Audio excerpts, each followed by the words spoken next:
we'll move on to standard costing. So what is standard costing?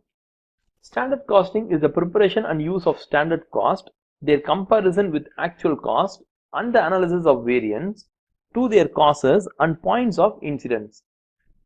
So it's a very simple thing.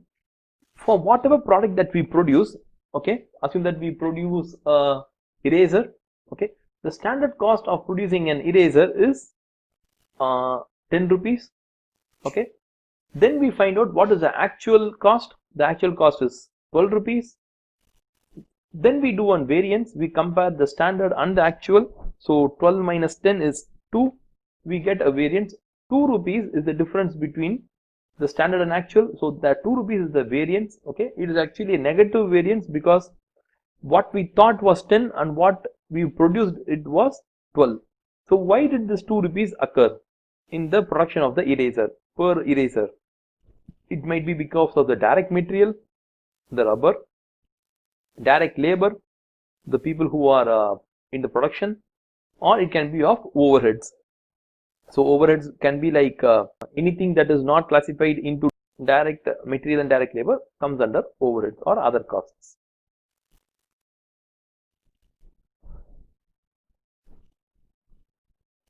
Okay, so it's not much about finding the difference of 2 rupees. Okay, it's not about finding the variance. We actually find out variance for finding out from where did this variance occur. Is it from material, direct labor, or overheads? So once we have found out, we have to rectify the problem. For example, we would have used superior quality material, so that might have led to the 2 rupees additional production cost. So somewhere there we have to cut. Or the labor might have been like very lazy and they have produced very less number of units in a given salary. So that might have led to a higher cost increase. So once we have found out, we have to take a corrective action. So what is the benefit of having standard costing and variance analysis? Number one, it is a very useful tool to control the cost. So at any point of time, we have to produce the eraser at 10 rupees. It is an analysis of variance. So we can find out why the variance has occurred. It helps us even in terms of fixation of selling price. We can know like if the cost of producing the rubber is going to be always 12 rupees, then our selling price should be more than 12. It also helps in ascertaining the closing stock valuation, and also about we can also find out idle capacity. So these are the benefits of doing a standard costing. And it also helps to find out which employees or which department employees are working very good and whom are like not up to their efficient mark. So standard cost tells us where the company is efficient and where the company is inefficient. So standard costing has several benefits here, but they also have several demerits. So one is establishing the standard is difficult. As it's an eraser example, it was easy. Think in terms of creating a Boeing 747 aircraft. Where would we go for creating a standard costing? It's absolute difficult. Two, even in the eraser case, we can't say that all the factors are constant. For example, the cost of labor, the cost of raw materials are not going to be the same. They keep on fluctuating. So we might think we should produce the eraser at 10 rupees, but there are like many factors which might affect it. The cost of transportation, labor might want a higher increase in salary, or raw material can be not available immediately, so we purchase at a higher price. So there are like several factors which are moving. So standard costing is only an approximate tool. It is not a one single tool which solves all our company's problem. Creating this standard costing requires a specialist. So assume that you are a company which produces shirts. So you need specialist people to find out what is the cost of producing per shirt. So you need experts to do that. And this involves heavy expenditure.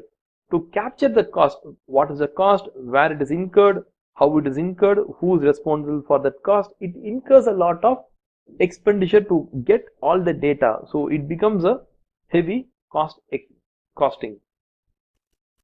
This technique is very impractical for small industries. So these are the broad set of ratios. So we have sales variance, material variance, labor, variable overhead variance, fixed overhead variance. And within each variance, they are usually classified into two.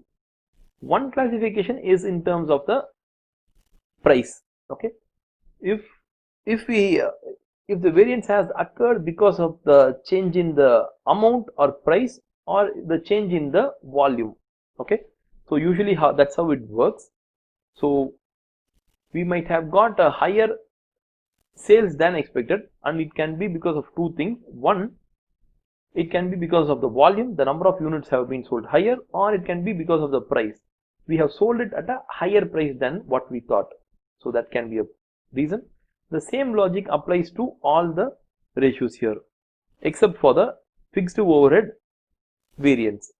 So for fixed overhead variance, you have to be keen with the first two variants alone, the expenditure variance and efficiency variance. The other two variants are not that important. So here I have given you the variance name, the formula for computing it, the person who is responsible for that handling that variance, and what has actually caused the variance to change. Okay, the variance to occur. Okay, what has caused the variance to occur.